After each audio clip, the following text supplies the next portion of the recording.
Olá, professor. Meu nome é Elis e meu grupo ficou com diuréticos. Vamos falar um pouquinho sobre os diuréticos. Então, professor, os diuréticos são fármacos que atuam ali em diferentes partes do rins, especificamente no néfron, que é a unidade funcional responsável pela reabsorção e pela filtração de substância presente no sangue para formar a urina. Então, ela é responsável pela produção de urina e pela eliminação de excesso de água e sais do corpo, certo? Eles são usados para insuficiência congestiva, insuficiência cardíaca congestiva. Eles também são usados para insuficiência renal. A gente também pode usar eles como para pressão arterial e também são usados para intoxicação. Os locais específicos, os locais de ações específicos nos rins que os diuréticos atuam é na alça de Henle. O diurético de alça atua nessa região, né, bloqueando a reabsorção de sódio e, consequentemente, a água, aumentando a excreção da urina, certo? O túbulo distal, os diuréticos adesivos atuam nessa região, bloqueando a reabsorção de sódio e também aumentando a excreção de água. E os túbulos e ductos coletores. Vou deixar um exemplinho aqui para o senhor ver, né? E os túbulos e os ductos coletores, os diuréticos poupadores de potássio atuam nessa região, bloqueando a reabsorção de sódio e excreção de potássio, diminuindo a excreção de potássio. Então, professor, na alça de Henle há um mecanismo compensatório de prevenção contra a perda excessiva de água, responsável pela retenção de água, denominado mecanismo de concentração urinária. Assim, mesmo que reduza a reabsorção de sódio no túmulo proximal, quando filtrado, alcança a alça de Henle com sódio e água em excesso. O mecanismo de concentração urinária permitirá a reabsorção da maior parte do sódio e água. Diuréticos. Atuação antes da alça de Henle, baixo efeito diurético. Atuação depois da alça de Henle, maior efeito diurético pelo bloqueio de mecanismo compensatório. Bom, professor, eu vou falar um pouquinho da classificação dos fármacos diuréticos, né? Que são inibidores da andríase carbônica, diuréticos de alça, diuréticos diazídicos e poupadores de potássio. Quais são as características? As características dos diuréticos que não atuam nas células epiteliais renais e que eles não são filtrados e pouco se absorvidos, tá? Eles atuam aumentando a osmolaridade do fluido, né, tubular no segmento permeáveis, mantendo a água nos túbulos para ser excretada com a urina. E a desvantagem é que a administração é somente intravenosa, né? São fracos ou adjuntivos, uma vez que atuam no túbulo proximal, né? Então, essa é a desvantagem. E os exemplos que a gente pode citar disso é a glicerina, isosolbida, monitol e a ureia. E os mecanismos de ação, né, que a gente pode ver, administração na corrente sanguínea, aumenta o volume extracelular do sangue, efeito colateral, hipertensão, diminui o sistema renina-angiotensina, né, responsável por atuar em caso de hipotensão. Aumenta o fluxo sanguíneo renal, né, com isso o fármaco é mais rapidamente filtrado. Aumenta a osmolaridade dentro do túbulo e resulta em diminuir a reabsorção de água, a maior produção de urina. O uso de efeitos, né, adversos e contraindicações, né? O uso ele é ilimitado e possui baixo efeito diurético, né, sendo usado em caso de desequilíbrio, de diálise, glaucoma, edema cerebral, a prevenção de insuficiência renal aguda. Os efeitos adversos que a gente pode ter: expansão transitória de volume extracelular, hipertensão, né? Cefaleia e hiponotramia. As contraindicações: pacientes anúricos com função hepáticas reduzidas, com hipoglicemia ou sangramento craniano grave. Olá, professor. Meu nome é João Pedro. Agora nós estaremos falando sobre o diurético. Os diuréticos que atuam nas células renais com foco nos inibidores da anidrase carbônica e nos diuréticos de alça. Esses medicamentos eles têm papel essencial no tratamento da doença como hipertensão e endemas. Agora, eu estou falando sobre os inibidores da anidrase carbônica, mecanismo da ação. Esses diuréticos atuam inibindo enzimas anidrase carbônica, o que impede a formação de íons, transportador de sódio e hidrogênio.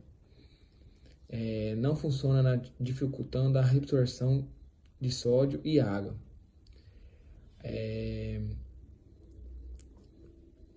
Agora eu vou estar falando sobre o diurético de alça. Os diuréticos de alça inibem o transporte tríplice, inferindo na capacidade do rim de concentrar a urina, né? Ele interfere na capacidade, né, de armazenar na urina. Tem várias indicações de hipertensão grave, situação endometástases, efeitos adversos. Hipoxemia, para evitar, pode se associar com populidores potássio ou incentivar a alimentação rica em edematosas. Agora eu vou estar falando sobre a perda de cálcio e magnésio em condições normais. O interstício renal tem carga negativa, favorecendo a reabsorção de cálcio e magnésio com os diuréticos de alça. Essa negatividade se perde, dificultando essa reabsorção, né? Então, no caso, ela se perde, né, por causa de muita absorção. Agora eu vou estar falando sobre observações pertinentes. Administração intravenosa. Só em emergências como crises hipertensivas. Pico de ação oral, cerca de 1 hora. Orientar o uso, né, conforme os hábitos de interpersonais. Interção AINs. Anti-inflamatórios não esteroidais, reduz a eficácia dos diuréticos de alça. Agora eu vou estar falando sobre o fator agravante na perda de potássio, né? Na perda dos potássio. Nos túbulos coletores, o sódio reabsorvido rapidamente, gerando uma carga negativa no fluido tubular. Isso favorece a perda adicional do potássio, contribuindo para a hipocalemia. E é isso. Oi, boa noite. Me chamo Felipe. Vou estar falando um pouco sobre os diuréticos que atuam nas células renais. No caso, são os diuréticos tiadísicos. Os diuréticos tiadísicos são diuréticos que inibem a bomba de AN+, né, mantendo o sódio dentro do túbulo, provocando efeito similar ao da furosemida no túbulo coletor. Agora eu vou falar um pouco sobre o uso e efeitos adversos. Hipertensão leve e moderada, insuficiência cardíaca leve e edema resistente grave, sendo associados ao diurético de alça. Efeitos adversos: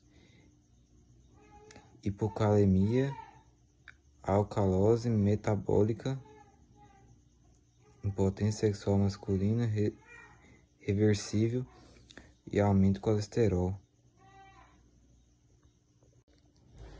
Por exemplo, hidrocloritizada, cloritiazida e meticlotiazida.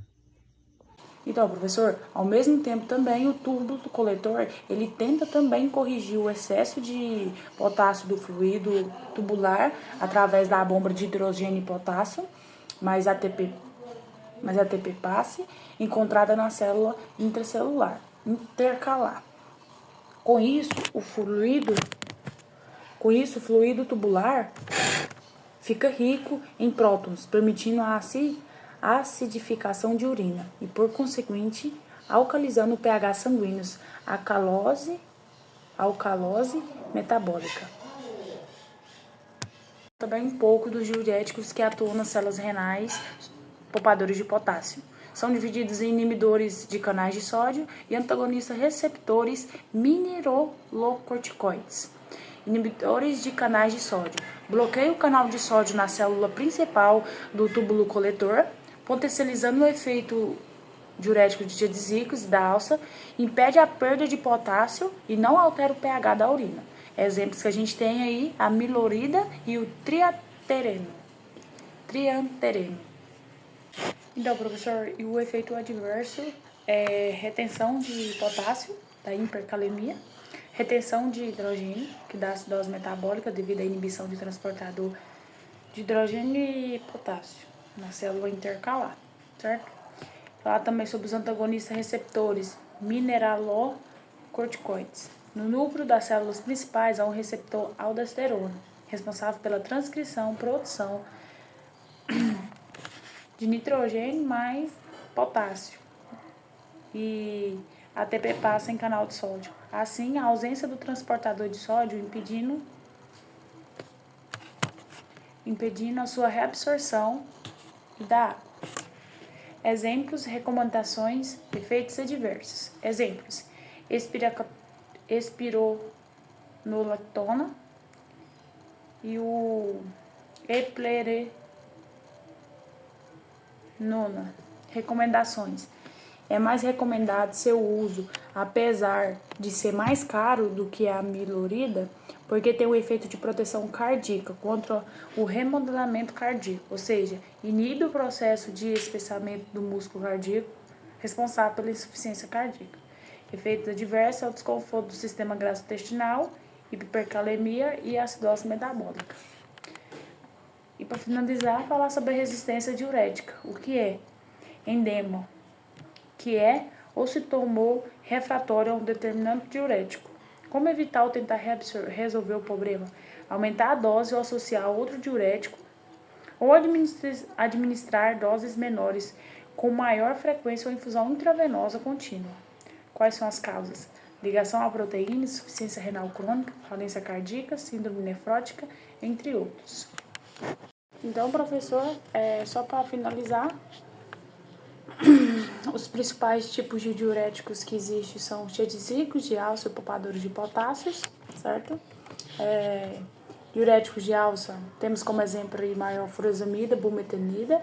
Diuréticos diazíclicos, a hidroclorotiazida e o bendroflumetazida. E os de potássio, poupadores de potássio, a espironolactona e a amilorida. Os efeitos colaterais.